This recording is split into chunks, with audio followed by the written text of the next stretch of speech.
Welcome back. It's my great pleasure this afternoon to introduce our second keynote speaker, Jody Williams, who will be talking about the question of what moves people to take action, and she should know. Yesterday afternoon, we heard Paul Slovic tell us about the psychological effects of focusing on the suffering of the one versus the suffering of the mass. And he borrowed from Mother Teresa's famous quote, "If I look at the mass, I will never act. If I look at the one, I will." Through his work on psychic numbing and genocide, we learned, counterintuitively, that people will exert far more effort to come to the rescue of the few than of the many. And so that, in fact, by amplifying the numbers of those killed in a genocide, we may be acting completely counterproductively in reducing people's incentive and ability, psychic ability, to take it on board and translate passion into action. Today, though, we're going to focus on the actions of the one, of what one person can do when mobilized by the plight of the many. Thanks to Jody Williams' energy and vision and initiative, the world is a safer place today than in 1992, when she launched the international campaign to ban landmines with 2 non-governmental organizations and a staff of 1, Jody Williams. She oversaw the growth of the coalition to 1,300 organizations working in over 95 countries to eliminate anti-personnel landmines. She worked in a cooperative effort, really an unprecedented cooperative effort, with governments, with UN bodies, and with the International Committee for the Red Cross.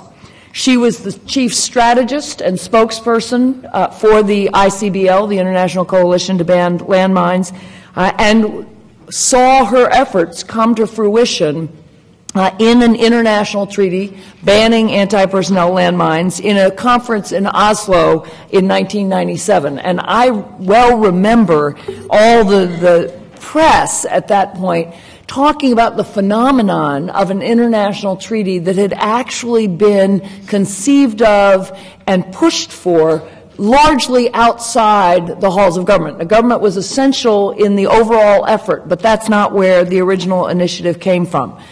3 weeks after the treaty was signed, Jody Williams and the ICBL together were awarded the Nobel Peace Prize. That makes her the 10th woman to win the prize in its almost 100-year history.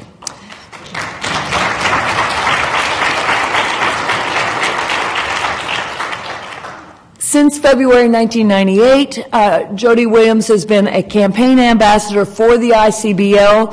She speaks on its behalf all over the world.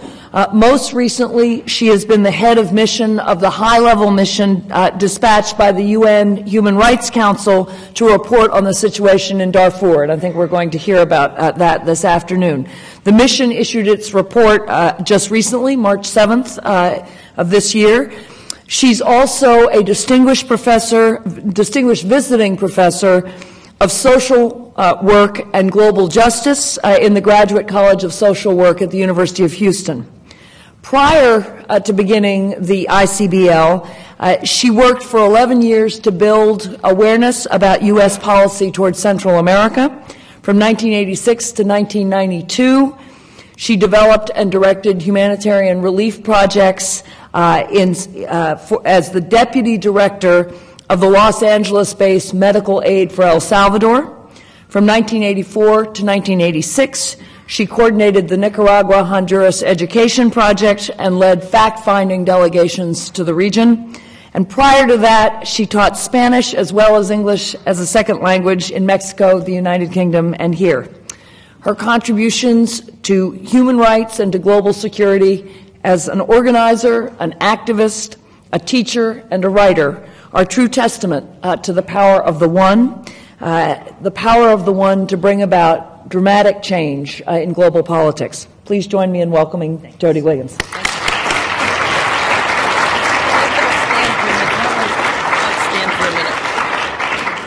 Is this working? Okay. I'm going to stand for a minute, but I might end up sitting down. We don't know. I'm also going to write my email on the board. I invite you to write to me, and if I'm putting my email on the board, I mean it. I love it when people communicate, so please feel free.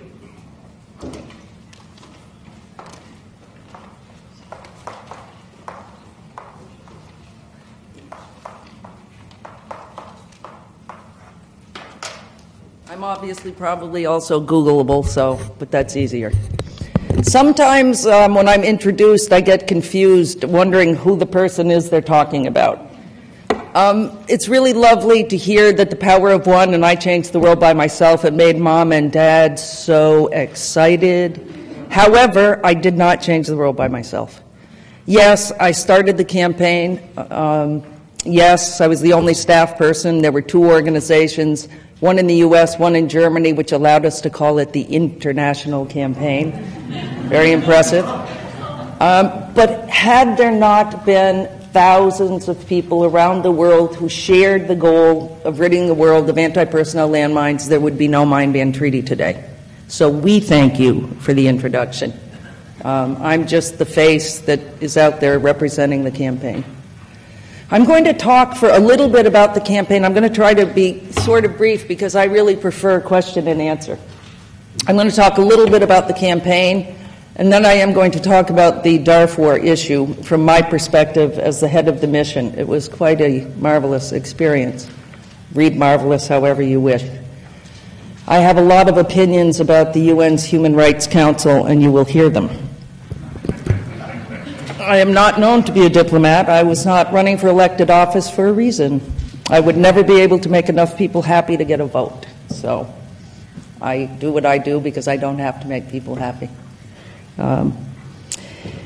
Sometimes I think people confuse getting the Nobel Peace Prize with beatification.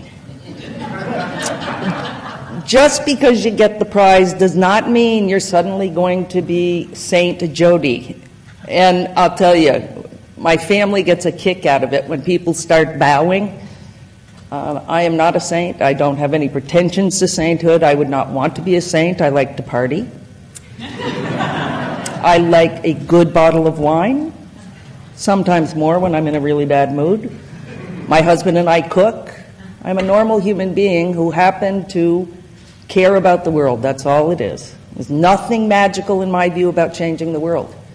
Sometimes when people ask us about the landmine campaign and how did you do it, I think they're expecting us to conjure up some magical spell. There's nothing magical about campaigning. It's making a plan. It's following through. Every time you say you're going to do something or not do it, that's exactly what you do. If you tell governments you're going to do X, if they do Y and they do Y, you do X. If they do something you like, you applaud them. If they do something you don't like, you denounce them. But that, curiously enough, builds trust. It really does, because then they know what to expect. They know that you are a straight shooter, and if you tell them you will praise them if they inch toward banning landmines by stopping export, you will praise them, and they know that that's the truth.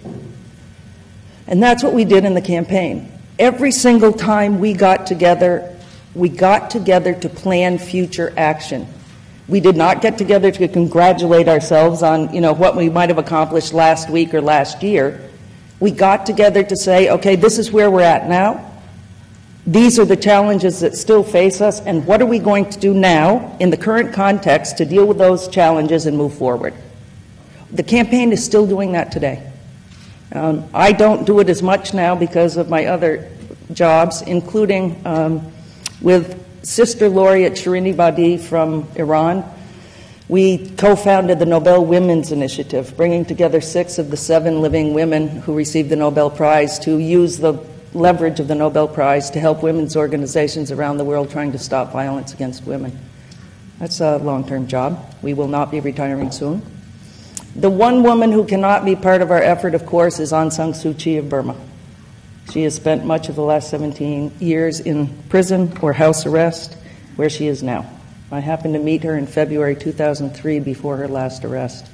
We can talk about her too if you wish. But the campaign, I think that when we achieved the treaty in 1997, and we did do it outside of the UN system, and I can explain that if there's interest later, I think that governments actually expected that NGOs, non-governmental organizations that we are, would declare victory and go home and leave treaty implementation to the governments.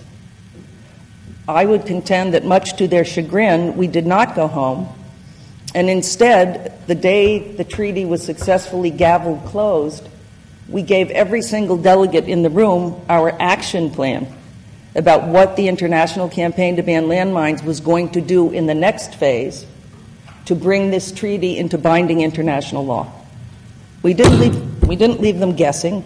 There's no point in, subterfuge. We were very clear about what we were going to do, how we thought we would accomplish it, and we were willing to work in continued open partnership with governments to achieve it.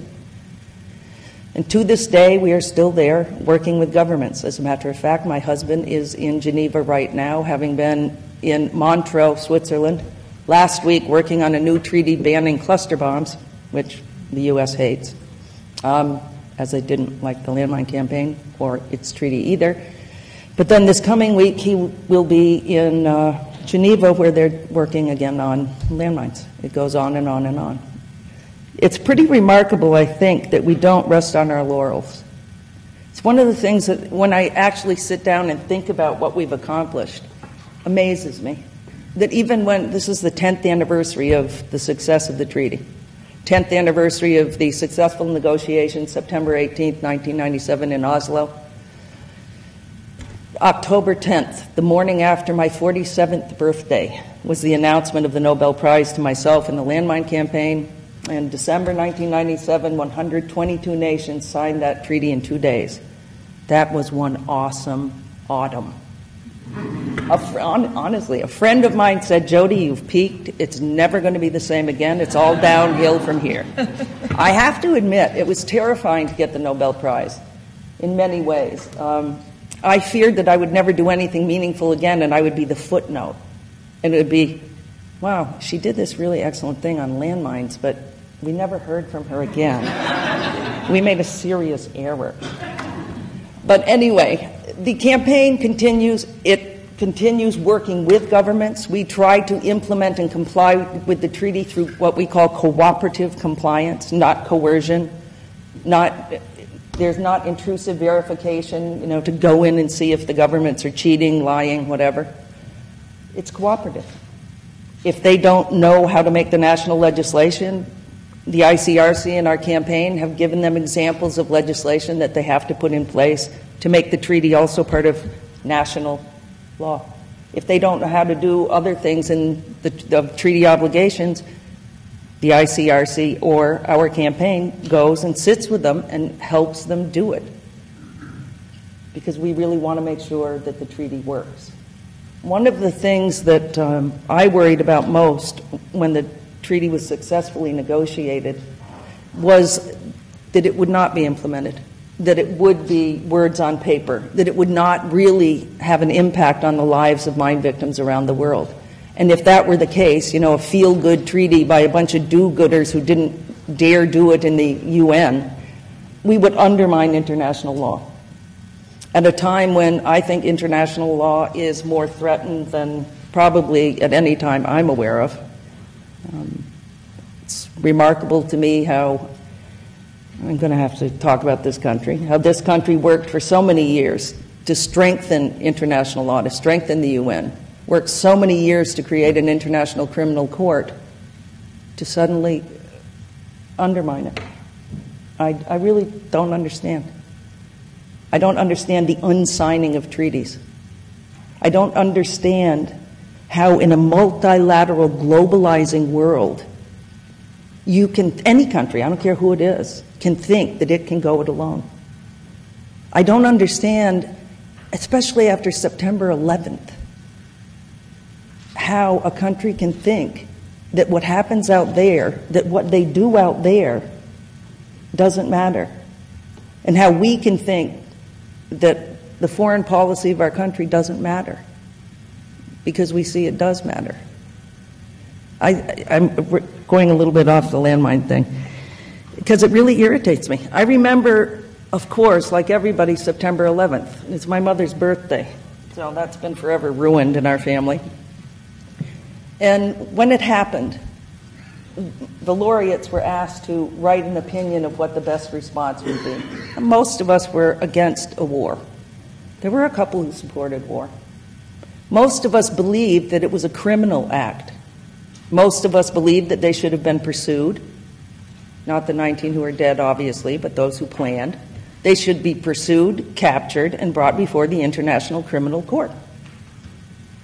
That a war would not solve anything. I happen to contend that the war that was launched supposedly to deal with this great war on terror has made us less secure. It's created yet another breeding ground for terror. I read in the paper last week that the Turkish military are now requesting of their government permission to carry out cross-border raids into Iraqi Kurdistan. Predicted. When the Iraqi Kurds are getting, more and more autonomous, and that country is falling apart, and they might be an independent or semi-independent state, with the Kurds over the border in Turkey, the Turks are terrified. It's a mess. Total mess. Unbelievable mess. And how anybody thought that would resolve the problem of 19 men flying planes into 2 buildings is a little confusing to me. I'm going to say one more about that, and then I'm going to talk about Darfur. I remember talking to a lot of people after September 11th and saying, think of September 10th. Most powerful country in the world. Most powerful military in the world. Most technologically advanced military equipment for weaponizing space, despite the fact that we say we're not. Most powerful. We're safe. Oceans on 2 sides, right? And then what happens? 19 men fly planes into buildings and into the ground. And what's our response? Billions of dollars to get more sophisticated weapons? I don't know about you guys, but that boggles my mind. How does that resolve the problem of people flying into buildings? How does it resolve the problem of people packing bombs on themselves and going into the subway in London or Madrid?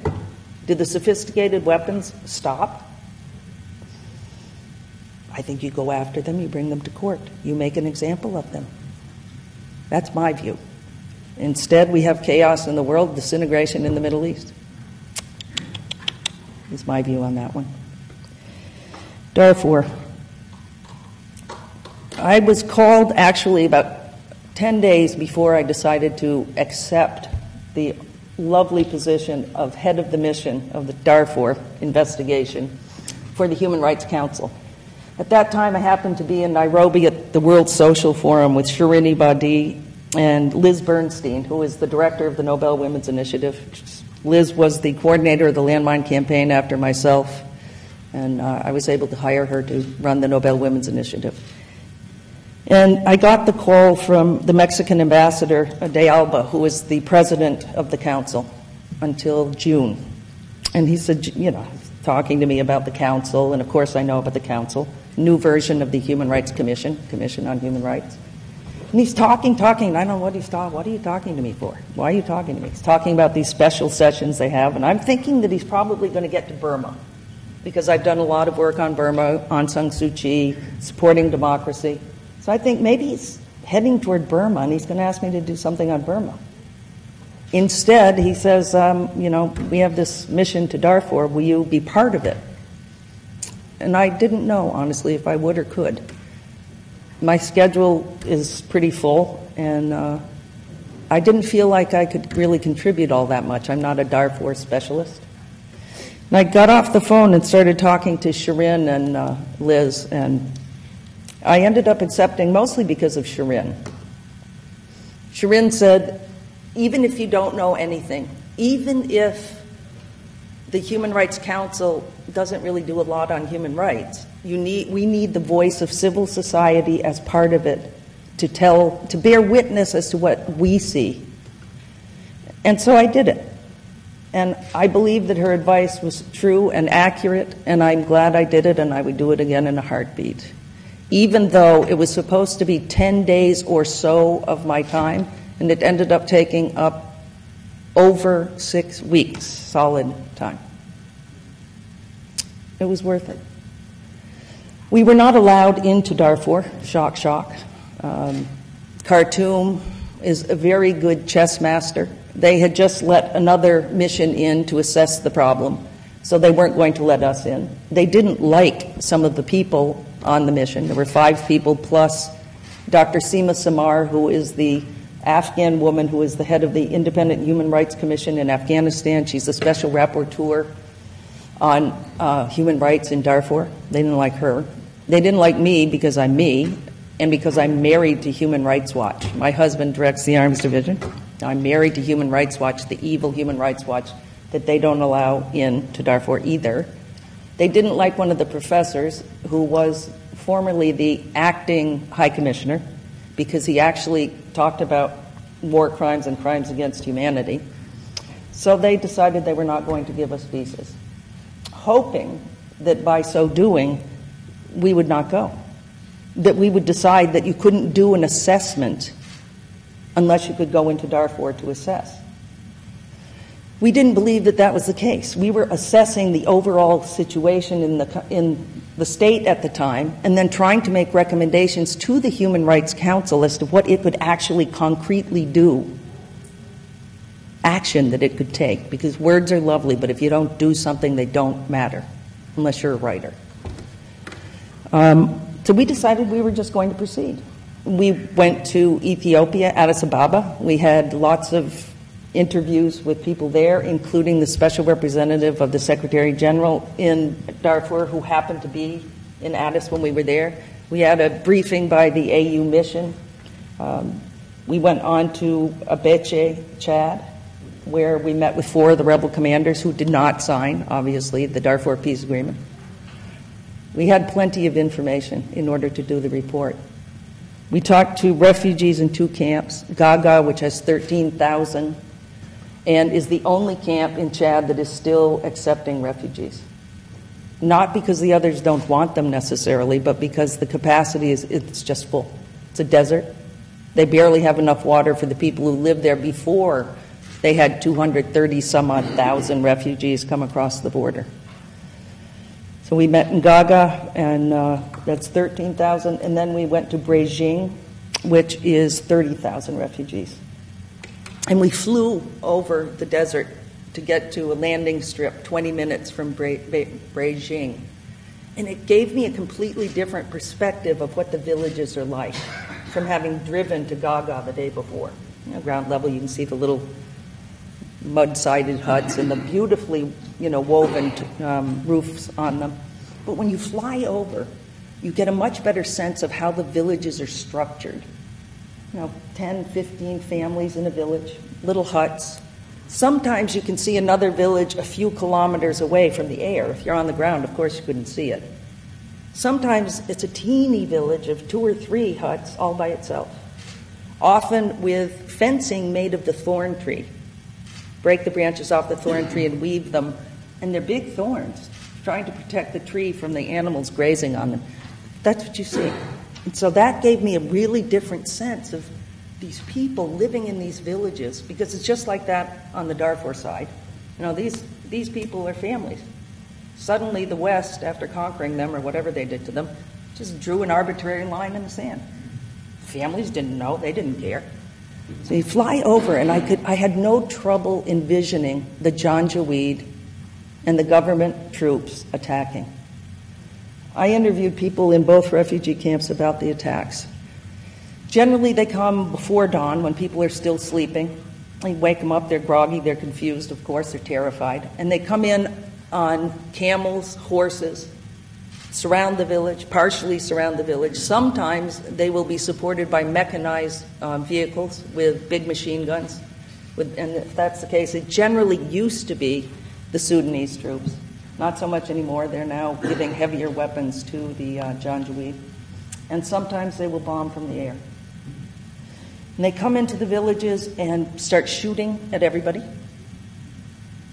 separate out people, women from men.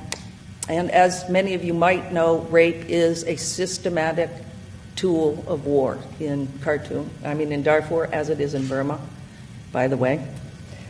I asked in both instances to meet separately with a group of women. I met with about 15 in the Gaga camp, and I met with 30 in Beijing. I had 1 hour to speak with them because we had to get in and out before it got dark, or they wouldn't let us go at all. And we had to have our own armed guards, and we had to sleep in the French military camp in Abeche in order to go. And the one that really got to me was the 30 women. And when we went into the room, they're all sitting on the floor, and of course they have a table like this because you're the hot shot, you're the UN mission. Well, we took the table out and sat on the floor. And if you're wanting to talk to the people about what they're feeling, you're not going to stare at them over a table. But there was one woman at a table in the end, and she had her head wrapped in a scarf. And I'm not talking like a traditional Muslim head wrap. She had a regular shawl, and she had wrapped it entirely around her face. So the designs were jig-jagging all over her face. And she had done that because she had been so traumatized by the gang rape she suffered during the attack on her village that she couldn't speak. She was humiliated to be seen, and yet somehow she chose to be in that group. I didn't understand that at first. But then as we talked, and she heard people telling their stories, she slowly felt confident, I guess, or comfortable, and slowly started to unravel her face so that by the time we left, we could see her face.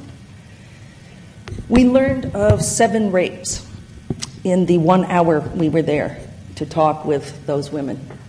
I'm sure if we had had more time, we would have heard many more. I'll tell you a few of them. 4 of the women who discussed their gang rapes were raped in Darfur. And it was as I described. Janjaweed come in on the camels and horses, separate them out, rape them. One woman who told her story had actually left the refugee camp to get water. And she was raped by 4 Chadian men. So there's no safety anywhere. You're not safe in Chad, you're not safe certainly in the IDP camps, which house 2.5 million, I think. Although Khartoum says that the number of displaced is 30,000 maybe, I can't remember. They say the number dead is 9,700. Even if it's 9,700, that's 9,700 too many. Even if it's 30,000, which is ridiculous, that's 30,000 too many. One of the other women started talking about her experience when the village was attacked, and they separated 4 women, and they started beating the woman who was telling the story with their rifle butts, all of them, in that little group. And as they were beating her, they took the oldest woman in the group and threw her into the fire and burned her alive. They took the 2 youngest women and raped them. One of the women, her husband was shot before her eyes as she's being raped before his eyes. He died. She got pregnant and had the baby in one of those refugee camps. That was, I guess, 3 years ago. She has not spoken a word since. She's like catatonic. The baby died instantly. There's a rampant amount of infanticide of babies from Janjaweed rape. This is done systematically, purposefully, because they want to destroy the fabric of the village and the family and the community. One of the women who told us her story was 35 years old, and after she was raped, and she was on her way with 3 other women back to their village to try to see if there was anything they could salvage to bring back to the refugee camp, anything, any shred of their life. They were attacked by some men on camels, and they separated 3 of the women and let them go. And they took her and raped her until they were sick of it or whatever, and they let her go. By the time she got back to the refugee camp, her husband knew about it and he divorced her on the spot. She has 8 children. I tell you these stories not to horrify you. I tell you these stories because this is what happens in Darfur. And it is a systematic attempt to destroy the tribes, destroy the families, destroy the communities. It's ethnic cleansing. I don't know if I'd go to genocide. There's a huge debate over genocide or not. I think it's a waste of time. They have committed war crimes, crimes against humanity. They've committed enough already to go to the International Criminal Court. Why expend energy fighting over whether or not it's genocide? And when we talk about the genocide being, or ethnic cleansing being carried out in Darfur, I think we also ought to bring up Burma, because the Burmese military is doing exactly the same thing in Burma that the Janjaweed and government forces are doing in Darfur. The Burmese have burned 3,000 villages to the ground in the eastern part of Burma. They use rape as a weapon of war against ethnic women in the ethnic tribes that they are trying to destroy. Same thing as the Janjaweed in Darfur. And yet Darfur, for some reason, has a lot of attention, and Burma, periodically gets a little. When my pal, Mia Farrow, who I actually met in Chad, we happened to be there at the same time, started working on the issue of genocide Olympics to try to get China to actually behave responsibly in the world vis-a-vis human rights and consorting with abusive regimes. I think when you talk about genocide Olympics, you also have to talk about Chinese involvement in Burma. It's the same. It's the same. And unless those countries are isolated, it will continue. South Africa, part of the reason it fell was because the country was totally isolated. And yet, this one really amazes me. I've been discussing this with Tutu because neither of us get it. South Africa, of course, is on the Security Council. And when finally a resolution on Burma came to the Security Council, almost exact same wording that was used against the apartheid government, South Africa voted against the resolution on Burma. I don't get it. They also tried to undermine our report in the Human Rights Council. I'll get to that part, and then I will probably stop so we can do questions and answers. The hardest part of the mission was not the mission. It was not traveling. I've been traveling since 1984. I'll probably never stop. It's more and more unpleasant every trip, but that's what you have to do this kind of work. We met fantastic people, interesting people. I loved meeting the refugees. Every single one of them that we talked to said, more than water, more than even going home.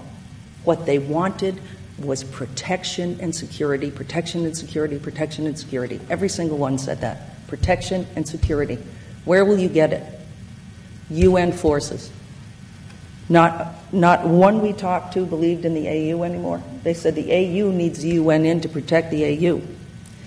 There are a whole bunch of reasons for that. I think the AU has done quite a lot trying to help. But at this point, they really need support of the UN. And it looks like al-Bashir might allow them in, but he might not. He lies. They all lie. When we were traveling, Sudan still had not said definitively that they would not give us visas to go into the country. They kept doing what they always do, pretending maybe if you get rid of this guy we don't like on the mission, maybe we'll give you a visa, et cetera, et cetera. And we just said to them, fine, don't give us a visa, we're going to Addis. We hope that when we go visit your mission, your embassy in Ethiopia, there will be visas waiting, and then we'll proceed on there, and then we'll go on to Chad like we're already planning. Well, it didn't happen. And instead, the entire time that we were on the road and then writing our report, and then I returned to deliver the report on March 16th, the entire time the countries of the Human Rights Council were fighting over how they were going to deal with this report, how they were going to try to discredit it. Since we didn't get into Darfur, we certainly couldn't really write a report about Darfur. Since one of the guys had said, crimes against humanity, we weren't objective. When I got back to Geneva and we were starting to write the report, and it was a consensus report. I suggest you might read it if you wish. It's extremely hard-hitting, if I do say so myself, and I didn't write it all myself.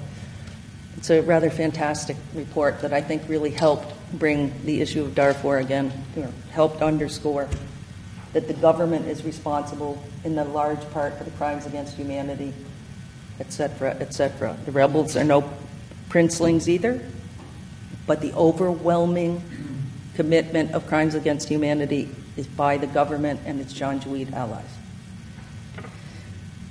I had a meeting with a European nation who I will not name, and in the meeting, the ambassador tried to tell me how to write the report. He tried to tell me how to write the recommendations to the Council in order to make it more palatable so that they would be able to get the report accepted. I exhibited my less than diplomatic best at that point in time and frankly told them sort of to buzz off, that we had been, under assault by governments from the day we set out to do our mission, and we had done it in good faith. We were writing our report in good faith, and we were not going to write the recommendations to make governments happy so that they could maybe get it passed. And he said to me, perhaps the Human Rights Council will fail. And I said, if it fails, it should fail. If it can't hear the truth, what business does it have existing? I don't see any. The Human Rights Council is a rebirth of the Commission on Human Rights. They've changed the wording, changed some of the things they're supposed to do, trying to make it better, new and improved. It's the same people that were the Human Rights Commission that are now the Council. How can you just go change the piece of paper and then you come in the room and it's still all us guys, and we were fighting 2 months ago on the Commission, and suddenly, because we're now the Council, we're going to be different? I don't see how that works. I think there's a place for a council, but if the council sees its role as the responsibility to protect the governments in question rather than the responsibility to protect the human rights of the people who are being oppressed, it has no business existing. In fact, that's the framework we use to write our report. That's what made it so different. It was written in terms of the responsibility to protect. Do any of you know what that is? After the genocide in Rwanda, do you recall the world said never again? Never again. Never again. How could we have let that happen? Never again. Even though they knew it was going to happen, they did let it happen. Kofi Annan, by the way, was the head of the peacekeeping unit at that time. Never again. So they were so agitated that the General Assembly actually passed a resolution in 2005, and the two major points of the resolution are responsibility to protect. And it says, in essence, that it is the responsibility of a government to protect its citizens from genocide and crimes against humanity, war crimes. And when the government cannot do that, it is the responsibility of the international community to intercede to protect the people from crimes against humanity, war crimes, and genocide. In our writing of the report, we concluded that everybody failed. Everybody failed. Certainly Khartoum failed because it is carrying out a counterinsurgency campaign designed to kill those people. And the international community has failed because it has let it happen. It keeps accepting, Mr. Bashir's statements that next week, next month, I have to think about it. And the people are dying. The women are being raped. More and more people are homeless. It's unbelievable. I guess never again doesn't apply to Darfur. It certainly doesn't apply to Burma. That's why I do the work I do. I started out as a kid in a teeny town in Vermont. I was born in Poultney, Vermont, a town of 1,200 people, had more cows than people at that time in Vermont, and we liked it that way. We don't anymore. Now there are more people than cows, but we liked it that way. Cows don't commit genocide.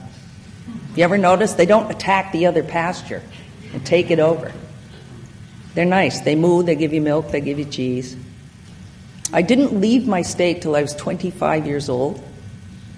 I did not see another person who did not look like me, i.e. white, until I was 17 or 18.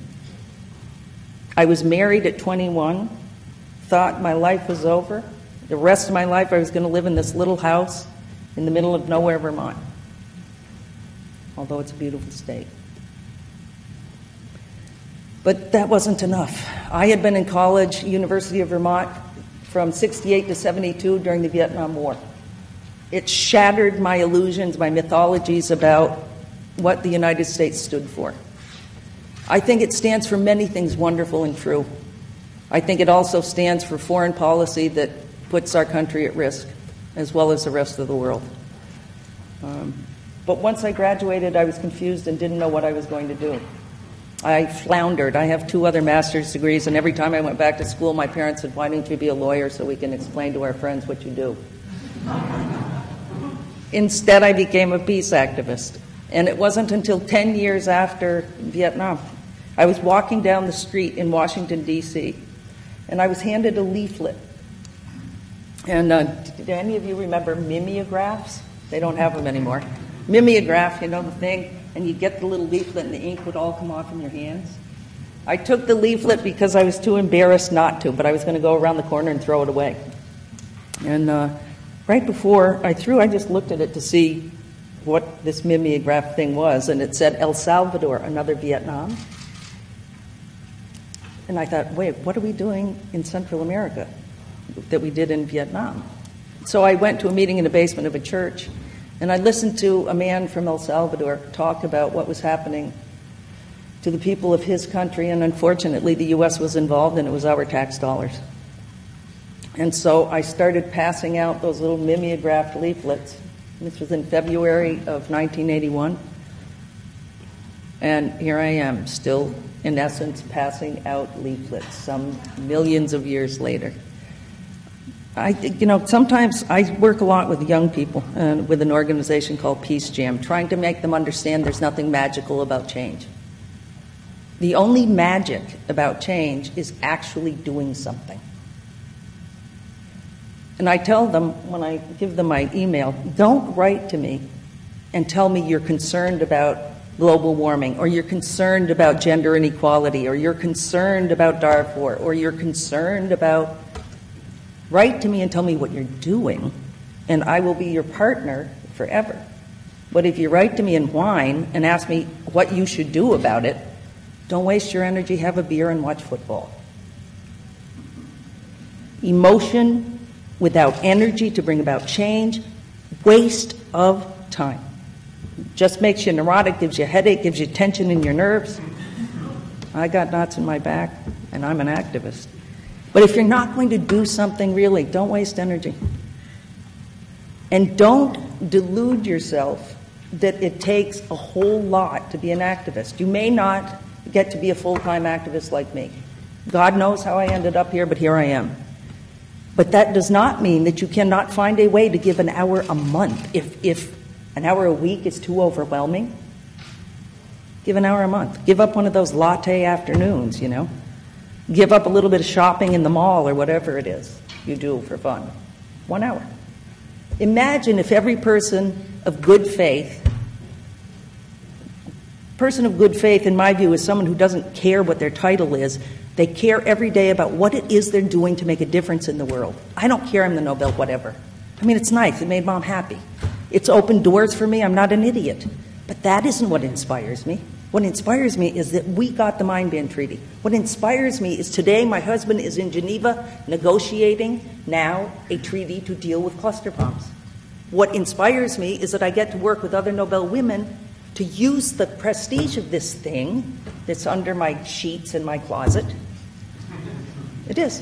What am I going to do? Hang it up? I know who I am. I'm still the same me. But if I get all caught up in my title, I should just retire and, stare at myself in a mirror. Every day there are more challenges. That's what matters. It's what I keep doing every day to make a difference in every way I can. I think sometimes also people who think they want to be activists think if I can't change the entire world, I can't do anything at all. That's ridiculous. Nobody can change the entire world. Nobody. Oh, I was going to go somewhere with that, but I won't, in the interest of good taste. If you pick one little thing that you really care about and you work on it, you contribute to making it different. Do you think that when we pick the teeny little landmine, I mean, like, how glorious is that? Every time I start talking to people about we're going to ban landmines, they'd say, why are you dealing with that little weapon? Why don't you do something meaningful like nuclear bombs? And I said, well, because actually nuclear bombs, thankfully, aren't killing people. It's landmines, light weapons, et cetera, et cetera. They're the weapons that are killing people. So why don't we do something about those? And we started out just thinking, if we can do anything that helps people living with mines in their countries, in 80 countries around the world, if we can do anything to help them, isn't that good? If we've made life a little bit better, isn't that good? If we can educate the world about this problem and re-educate them about humanitarian law, that there actually are laws about war, that you can't do whatever you want to win, isn't that good? And we actually managed to do something a little bit better. We got the treaty. And today there are 153 nations that are part of it, and we have tremendous compliance. But that's terrific. But that's not why we did it. We did it because it was the right thing to do. And if you want to go out and be a do-gooder just because you want to be recognized, don't. They're not my favorite kind of activist. My favorite kind of activist is a woman from Armenia named Gemma the Beehive, and I really am going to end now. Gemma the Beehive is my nickname for her because when I met her, she's about this tall, and she had this shellacked beehive of hair that I hadn't seen it since the 50s. And I just couldn't believe Gemma the Beehive. And there was a little group from the former Soviet states who would get together and plan what they could do regionally, because if you work regionally, you get more power sometimes. And I was sitting in on the meeting one time just to see how they were doing it there compared to some of the other regional groups. And there was a young guy who was starting a little campaign in Abkhazia. And so he's talking to all the people from the Soviet states, and he's, I want to start this campaign. I need your help. I can't do it by myself. And I have no resources. And, how can you guys help me? And the Beehive immediately said, well, I'm very fortunate. I'm a professor. I'm a university professor. I can give a little bit to get you going. And everybody claps. And then, others make contributions of different sorts. So then sometime later, I'm wondering, how much does a professor in Armenia make? Gemma the Beehive makes $100 a month. $100 a month. And yet she felt privileged that she had resources that she could give to a colleague so they could work together to make the world better for other people. That's what inspires me. Not the famous, not the would-be famous, not the ones who think they're important because of their title. It's Gemma the Beehive. Thank you.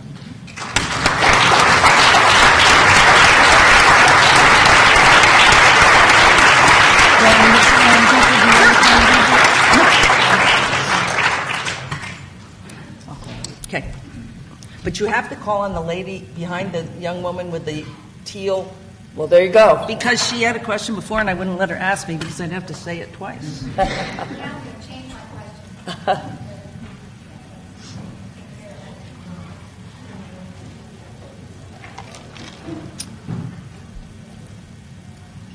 Now? Yeah, okay. I'm going to change the question, though. When you were talking about Darfur, you made it sound like that internationally, you said something about that law, so that internationally we should be able to go in. If their government is not doing it, did you make that analysis that then we could go in internationally and then do something? That's one thing. So if that's true, then that means that our government could go in or could definitely sanction the UN to go in. The second thing is, that's on a big level. What about individuals like myself that live in this town? What can we do as far as the Darfur issue?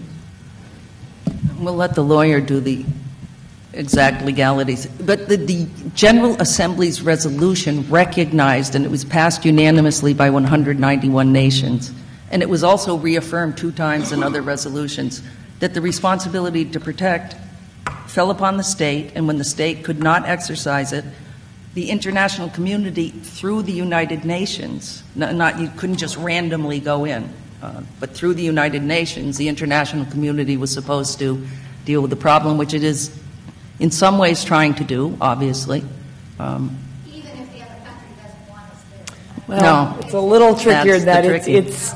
It's the right to go in. In other words, it is shifting the law, which used to be absolute non-intervention. Now it's moving the law toward no. If a government has failed in its responsibility to protect, the international community has the right. I mean, the original version was the responsibility. It got watered down, and even then, it's still subject, of course, to the decision of the Security Council, and you have a number of people on the states on the Security Council. They don't particularly like the responsibility to protect and can still find lots of reasons why they shouldn't go in just yet. So it does change the legal argumentation, which makes a big difference in the sense it's easier to make the arguments, but that's only the first part of a much longer process. Just for example, when I was talking about what the states did on the Human Rights Council, there are 47 states and they get elected, we carried out our mission. They tried to, some of them, some were for what we were doing, some were against. They tried to discredit it and all that. And then I was to come back on March 16th to present our report and make a statement. And between the 7th, when it was finalized and sent to the printer, and I got back there on the 16th, I didn't know if I was going to go, because they were expending all of their energy in that period to try to stop the presentation of the report, because they did not want me to sit there and say Khartoum is committing crimes against humanity, the international community is failing in its responsibility to protect. And why? Because it's countries like, China. If a country allows that kind of statement to be made and accepts it, embraces it, what's going to happen when they're the ones under investigation? The average citizen can do. There is a movement in the United States to divest from any company doing business in Sudan. Fidelity, for example, Fidelity stock or whatever it is, they invest in Sudan. There's a movement to take your money out of Fidelity if you have it there. Another thing that people are doing is trying to raise awareness about Chinese involvement through the Genocide Olympics. They're labeling the Olympics in China in 2008 as the Genocide Olympics, because China is the major consumer of oil from Khartoum. So they're trying to make the link to put pressure on China, to put pressure on Khartoum to stop killing the people of Darfur. But if we're going to call it the Genocide Olympics, we also need to put pressure on China about Burma, because it is doing the same thing in Burma. Those are things that can be done. Great. Oh, you can also support Barbara Lee's legislation. Congresswoman Lee from California has introduced 2 pieces of legislation on Darfur. You're going to have to go Google them. I don't remember them off the top of my head. They're in the center.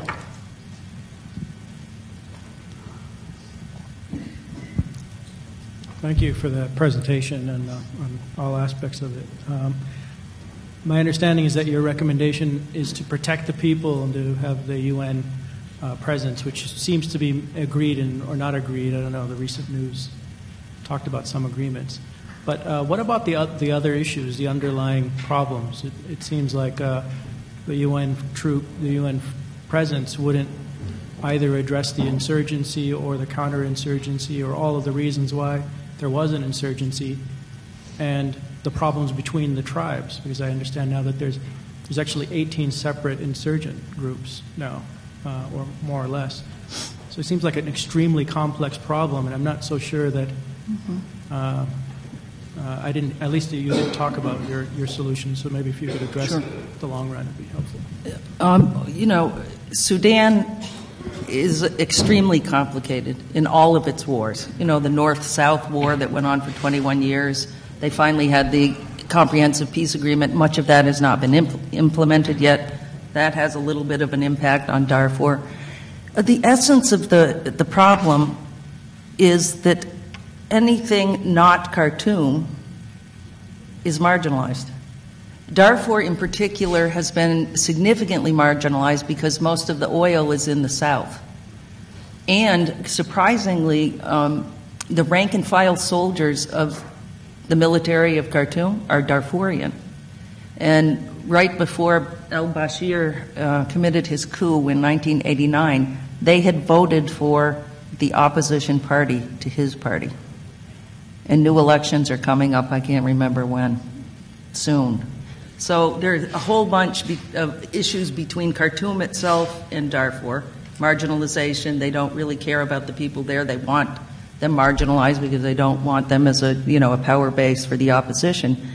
And what Khartoum says all the time is it's not really a problem between the center and Darfur. It's tribal issues. And that has a grain of truth in it, which allows them to conflate it and turn it into the, dissembling that it is.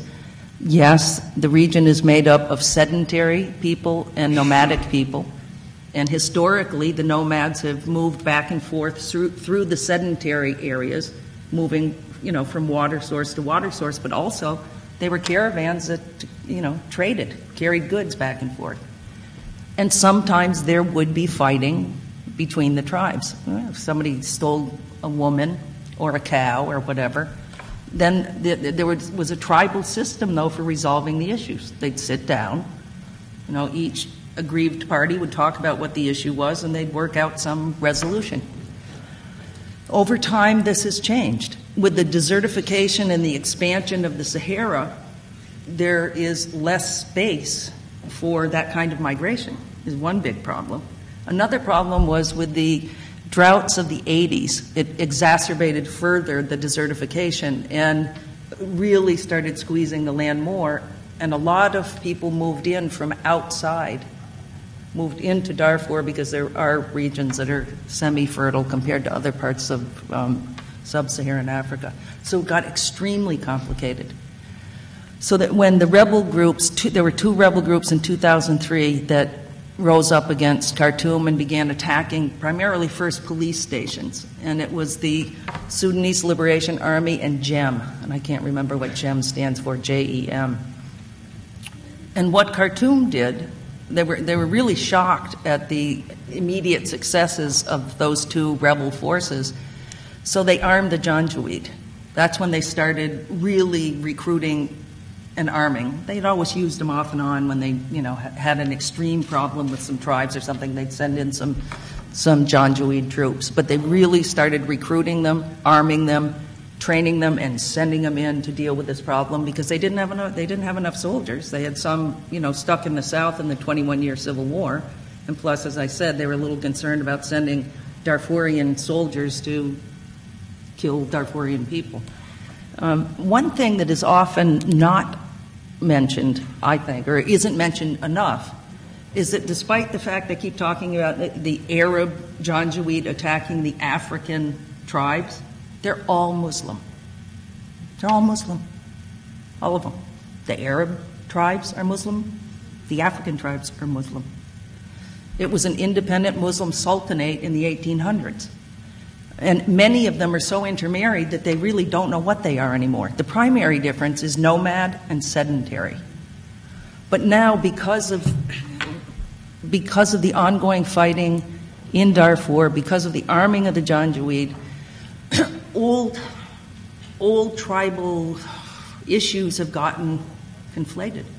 Things that were relatively easy to settle because they were not fighting with advanced weaponry, automatic weapons, et cetera, are now, out of control. And when Khartoum and one rebel movement signed the Darfur Peace Agreement in May of last year, it was only one.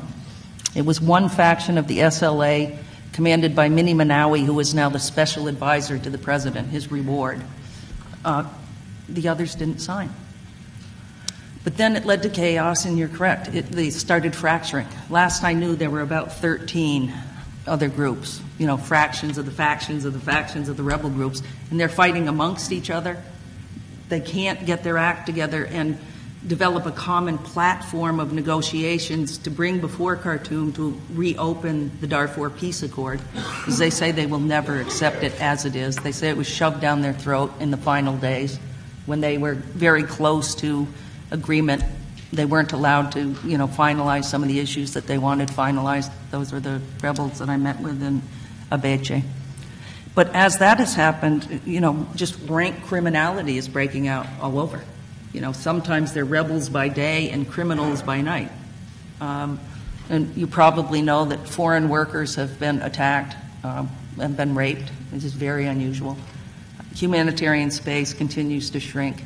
It's it's a frightening situation, actually. It's getting worse unless and until the rebels can get it together, until Khartoum is forced to negotiate with them and stop bombing them every time they try to come together to have a meeting to, create a unified position. Let me go to this side, actually, right here. Wendy. The last panel spoke very eloquently about the passion that ignited their desire to serve the public. They also spoke about the political realities that required compromise to enact real change. I'm curious if there was a heart-wrenching moment for you where you had to compromise your goals in order to bring about a solution that might have not been 100% what you wanted, but was necessary to bring about change.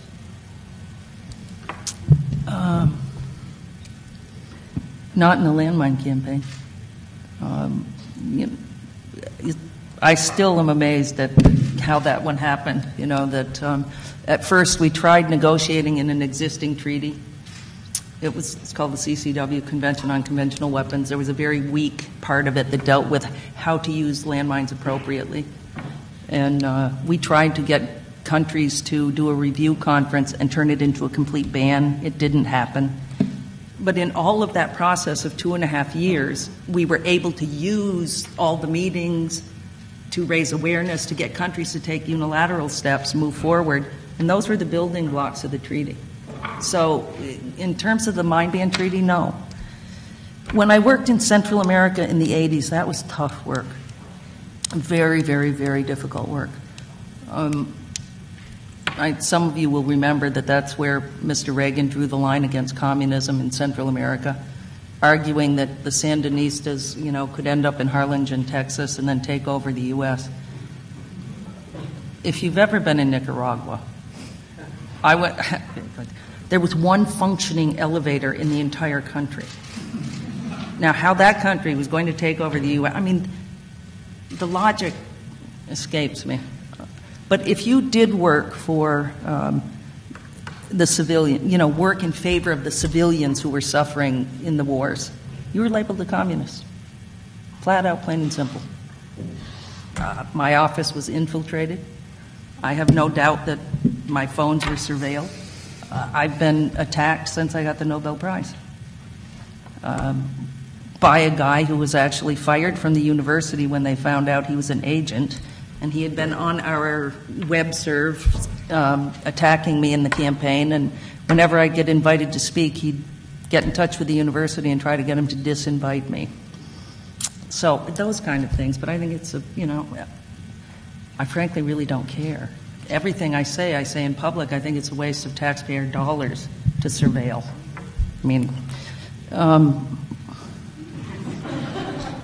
All you got to do is listen to me. I don't say anything different. Sometimes I'm more rabid, sometimes I'm more polite. For me, mostly the biggest difficulty is just occasional burnout. I burned out at the end of the Central America work before I started the landmine campaign so badly that I almost went and got a straight job. I'm serious. I bought a suit at Casual Corner, and I went to one of those little agencies that helps you get a job. You have to pay them to help you get a job. And I put on my suit, and I sat with this woman, and I tried to concoct a resume. Although I had several degrees. My jobs were, Nicaragua, El Salvador, temporary secretary for 3 years, even though you had a master's degree. And she said, "Oh, I'm going to have to think about this one. I don't quite know how I'm going to mainstream you. Yeah, fortunately, I was saved from mainstreaming. I got to do the landmine campaign. But burnout's a real problem. Yeah, I'm suffering from it right now, as a matter of fact.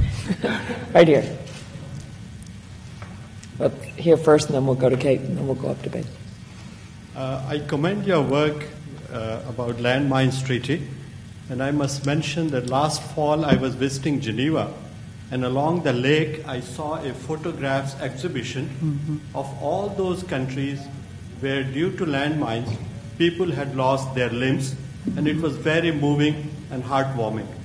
So one suggestion to that is, since I know so far, despite your great work in which you were able to mobilize the rest of the world, and now 153 countries are signatory to the treaty, and yet the important countries which do make a difference like US, Israel, India, Pakistan have not yet signed this important treaty which matters the most.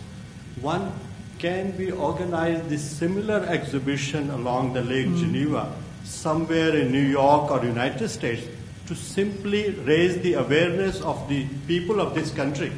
Perhaps that will be motivating force enough for the Senate or the Congress to move US towards overwhelming action to sign this treaty, as we have seen the fate of Kyoto Agreement as well as International Criminal Court, that we are able to mobilize the world, get them to do something good, but yet the world does not benefit from the good because important countries like United States remain outside. What can we do about that?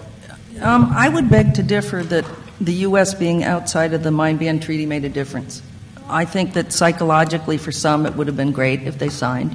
I'm still surprised Mr. Clinton didn't, because he was very close to signing. He had actually contemplated and discussed with Patrick Leahy from Vermont that he was willing to sign, and he was just trying to figure out when.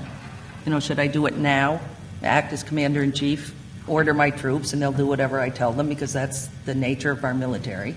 Or do I give him a little breathing room? And then he changed his mind because he got a difficult conversation with the military. The U.S. was in the forefront of this movement initially under Patrick Leahy. He did fabulous work in the Senate. He moved it along in such a way that it inspired other countries to take action. He hoped that the Senate, the congressional action, would lead to administration policy. It didn't. But our view was, fortunately, the United States doesn't use landmines here. I don't have to walk outside my door and worry I'm going to step on one. We were most concerned about getting countries on board who either had huge stockpiles, who were using them, who were hugely contaminated, and we have them. Those are the countries that matter with the Landmine Treaty. Cambodia, Afghanistan, Angola, those are the ones that matter. I have a real issue, too, with people always saying, if the big boys aren't on board, it doesn't matter. I love this country, or I wouldn't be here fighting to make it be what it says it is. I moved out for a couple of years. I was sick after Vietnam. But then I recognized that I have to come back here and work from here because I do love this country. But that doesn't mean that I think the only country in the world that matters is this one. That's insulting to the other 190 countries in the world. I bristle. I can't imagine why they don't. And especially in the condition of today's world, if this country continues to believe it's the only one that matters, we'll all go down together, is my view, unfortunately. We have to wake up and recognize it's a whole world. And, if we don't recognize the interconnectedness of it now, we never will. It's not a cheery answer. I'm going to call on Kate, who's there, but let me just add, I know far less about the landmine issue, but on the International Criminal Court, I agree with Jody that I fight this fight all the time. I think it would be great if the U.S. were a part, but the ICC is having a real effect independent of the United States, and there is a view in this country that if we're not a part of it, it can't be working, and yet It would work better if we were a member, but it's certainly working. So I think it's an important exchange to have. Kate. Thanks very much. Thanks so much for coming to speak. It's been really inspiring to hear about your experience, and I hope to, try to make a difference in some small way. Send me an email, but only to tell me what you're doing to make the difference, right? Yeah. I guess I wanted to ask a broader question. You've spoken a bit about the work you've been doing with the women Nobel laureates, and I wanted to ask you more broadly, how do you think gender has impacted your work, and has being a woman strengthened your ability to work on these issues, not mattered at all? Has it hindered you in any way? I'm just interested in hearing about how that has mattered to you. From inside my head, I don't feel like it mattered at all. Other people might have a different opinion, but I just, figure I'm a competent human being who happens to have this form. And when I would talk to military or talk to governments, I talk to them the way I talk to anybody. And then it's kind of hard to notice that I'm a girl if I talk to them the way I talk to them. And I talk the same way to, prime ministers as I talk to anybody else. I don't care what your position is. I care what you think, And I'm not that great at compromise, by the way. I didn't answer that one. My husband is the compromise guy.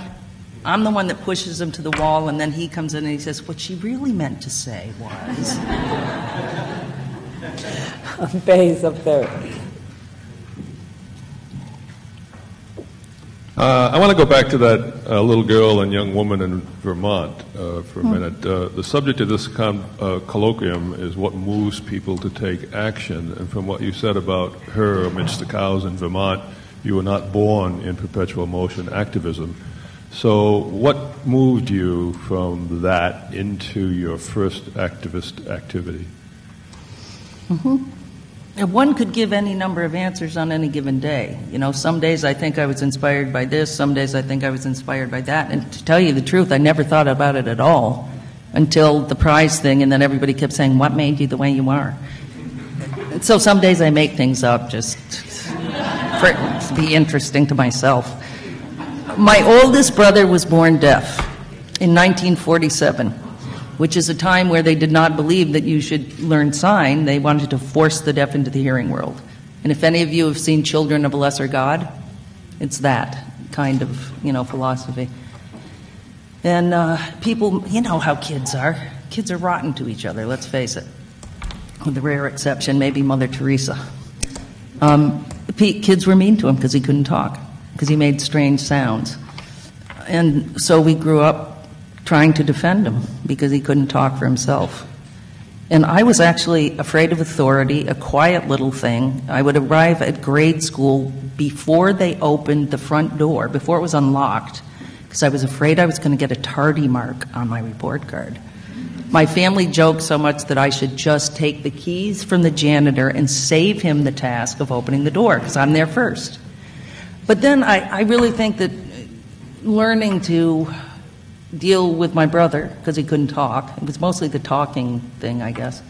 And then there was another incident in grade school where, the stud of the fourth grade, he was, the cute blonde boy, wouldn't let this little geek, who was the quintessential geek, ears like this, so scrawny, he couldn't play sports to save his soul.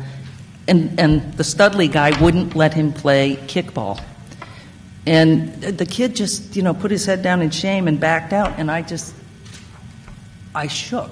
Which kind of, the first time when you stand up to somebody, it makes you... But I stood up to him and said, well, who are you to stop the geek from playing? And so he let the geek play. And every time you do it, it's like, that wasn't so hard. And the other guy got to do what he's supposed to be able to do anyway. He shouldn't have to ask your permission. It's like women. Why do women have to ask men anywhere in the world for their rights that they should have just by nature of being born? Trips me out. I got to ask you for my rights? Hello, you don't ask me for yours. you know, and it just started. And then, as I said, you know, I really, in my town in Vermont, every house was white. It really was a little picturesque Vermont community. And I grew up really believing that we were the land of the free, the home of the brave, you know, beacon of hope, self-determination. I really, really believed it. And then, you know, I got to college and, whoa, there's Vietnam. Whoa, how's that self-determination? What's wrong here? And then I started, you know, studying and doing El Salvador, and my world changed. And, you know, I often like to quote Dwight Eisenhower's statement. One of his very good ones, I thought, near the end of his presidency was, you know, we stand for self-determination, we stand for, you know, cultural diversity, blah, blah, blah, blah, blah. You know, and of course, we shouldn't become agents of the military-industrial complex. And then I'm doing some research, and I find out that while he's saying all these lovely words about, you know, other country, he said also we should never impose our views of, you know, governance on another country, blah, blah, blah. He's supporting all these coups. He's authorizing these coups. At the same time, he's saying this rhetorical stuff. And it made me sick, frankly. You know, I realize that there has to be compromise in the world, but if compromise, when you take away somebody else's rights to enhance your own power, it's just something I can't deal with. And I don't care if people like me. I think that's really an essential part of what's made me the way I am. I care if my family does, of course. I certainly want my husband to like me. And my close friends, people I respect. But out in the world, if you don't like the fact that I speak my mind, if you don't like the fact that I call you a genocidal maniac, if you're a genocidal maniac, I really don't care. I decided when I was 13 years old I was not going to live my life as a popularity contest. I wasn't going to, you know, try to make Sally like me today and Susie like me tomorrow, and maybe Jimmy will think I'm cute if I smile properly or do my hair differently. I just thought this is my life. I'm living it how I want. Of course, it took me a while to, you know, grow into it, but I really had a fundamental insight at 13 that I wasn't going to do it. Last question, right behind there. Hi, thank you very much for your talk and for being here and all the great work that you've done. In addition to Darfur and Burma and some of the other humanitarian challenges, one of the big issues that hasn't been as addressed is the Iraqi refugee issue. Millions of people displaced, finding temporary homes in some countries, but sadly enough in the United States there have been very few opportunities to provide any solutions to, even short-term solutions to this problem. I think the Senate, the Congress recently expanded the number of translators, Iraqi translators that helped the U.S. military from 50 to 500 translators who will be welcomed in the country. And I was wondering what your thoughts were on trying to deal with this issue a little bit better and on a slightly more significant scale. I'd be talking off the top of my head since I haven't given it great thought, so I'm not going to answer. So people think everything you say is a pearl of wisdom when you get the Nobel Prize. No, I think they are, but no, I really haven't thought about it a lot, so, why should I opine? Well, we'll take it as having raised the issue. Let me close out by thanking Jody Williams and noting that yesterday at our keynote speech, we heard this superb presentation on the psychology of why people do not respond to mass murder, why they respond less to mass murder than they do to murder of 1 or 2 or 32 in Virginia Tech. And today, as I started out, we've heard how you and many others, as you started out, actually respond as keenly to what is happening around the world, halfway across the world, as you do to something happening in your hometown. And Paul Slovic said that what he was describing applied to the norm, but not to everyone. Otherwise, we wouldn't have activists in every country who make it their life work to do what they can to try to change the world. And in between people who devoted their lives, as Jody Williams has, to making that difference, and those who feel completely overwhelmed in the face of pictures and statistics and probably the challenges of their daily life are, I think, probably the vast majority of us who do live in the world of compromise and the world of burnout, as you put it, and the world of simply trying to juggle the many different things where we feel pulled and tugged to respond, whether it's your children or your students or your job.